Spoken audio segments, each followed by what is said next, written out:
Good morning and welcome to The Real Outdoors, where we talk about camping, hiking, and gear. And today we're talking about that last one, some gear.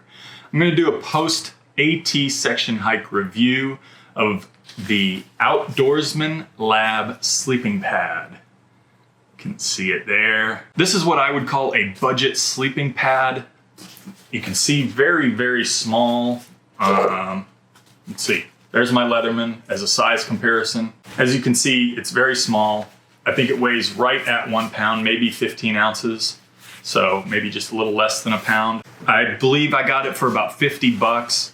Obviously much less expensive than like the Neo Air Light from Thermarest or whatever those are that are $150 to $200. And this is what I used on the AT section hike. I say it was the first time I used it. It was the first time I used this specific sleeping pad.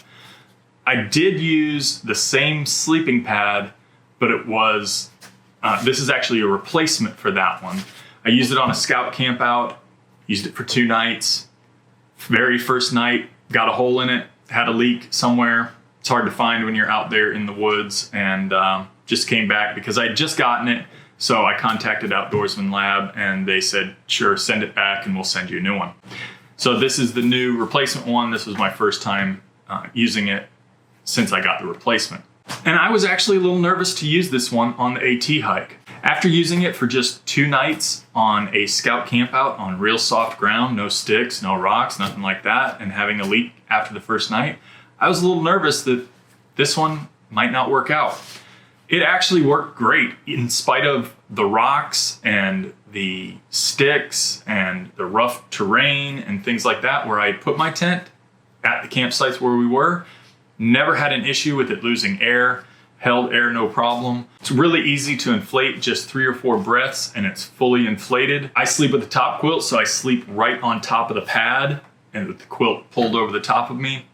And it was very comfortable to sleep on. I've used a Climate Static V before, and I don't find that one very comfortable to lay your body directly onto the mat. This one, I really didn't notice. It was very comfortable, very cool, good ventilation. Really had no issues with it at all. Like any sleeping pad, when you roll onto your side, you know, your hips kind of dig in and your elbow digs in a little bit, and you do touch the ground, and so you lose some of that padding. That's true of any of them. I'm a stomach sleeper, so as long as I'm on my stomach, it didn't have those compression points like your elbow and hip, and it was perfectly comfortable. I tried sleeping on my back a few times. It was actually most comfortable on my back out of, side, back, and stomach sleepers. I found it to be most comfortable if I was laying on my back. But as I mentioned, I'm a stomach sleeper. That's the way I slept on it. Slept just fine, other than fighting gravity almost every night of the trip. I did connect my top quilt to the pad. Had no issues with that. It's just fine. I mean, my straps are adjustable on the top quilt, so it works fine. But my top quilt stayed attached to it without any issues. Even though me and the pad and the top quilt are moving along with gravity on these uneven sites, everything, when I woke up in the morning, I was still on top of the sleeping pad, so really wasn't an issue at all. I found it very comfortable. I mean, for 50 bucks, I don't see how you can go wrong with this. As long as you don't get a hole, and it does come with a patch kit. So if you're really good at finding those holes and patching it up, I also take tenacious tape with me, which would work just fine on a pad like this to repair it in the field. Really the matter is just finding the leak and figuring out where it is. But like I said, I had 5 nights on the AT and there was not a soft, smooth campsite to be found. And it held up just fine, even in my 3FUL Lanshan 2 Pro tent. No ground cover underneath it. It was just the bathtub floor on that tent and then my pad, and had no issues at all. So I think it's a great value for 50 bucks. This is a definite buy if you're looking for a budget pad that is a blow-up pad versus, one of the Z-Trail ones from Thermarest or something like that, like a closed cell foam one. For a blow-up pad, I think this is a fantastic value, and you should go out and get you one if you're looking for a budget pad. Hey, you want to spend $200 on one of the Thermarest Neolite ones or something like that? Go right ahead. But for me, I rarely sleep on the ground. I thought this was a great budget option for the few times I do have to go to ground and sleep in a tent. And so that's what I went with. It's lightweight, it's small, very packable. I mean, it fits in any little nook and cranny in your pack, and it worked. I was comfortable. I slept fine. In fact, I slept great the one night I had a level sight. So, I mean, that's the biggest endorsement I could give to it. Just so I can give you all the technical information, the R value on this pad is 2.2, so it's an R of 2.2. The higher the R value, the better insulation it provides. I took it in the summer. It only got down to about 62, 63 at night. I didn't have any issues with warmth. I'm not sure how it would do in a cold weather setting.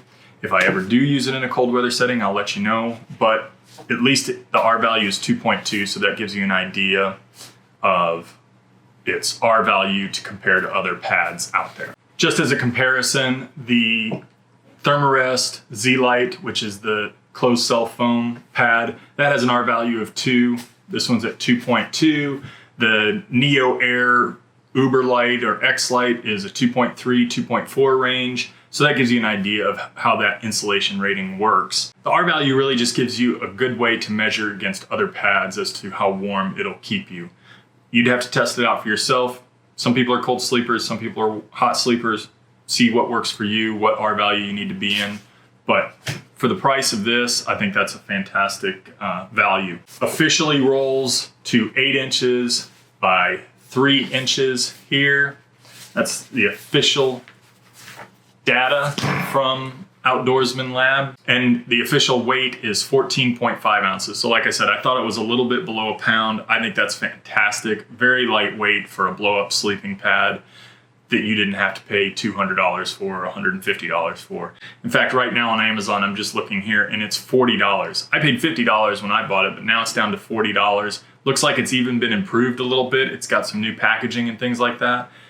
Again, I think this is a great value for a blow-up air pad for backpacking and camping in a tent for those that are looking for an economical option. I think it's fantastic. Again, like always, I'll put the link down in the description below. I would love your feedback in the comments. Let me know what you think.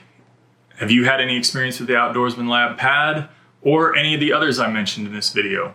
Love to hear your comments. And I look forward to seeing you in the real outdoors.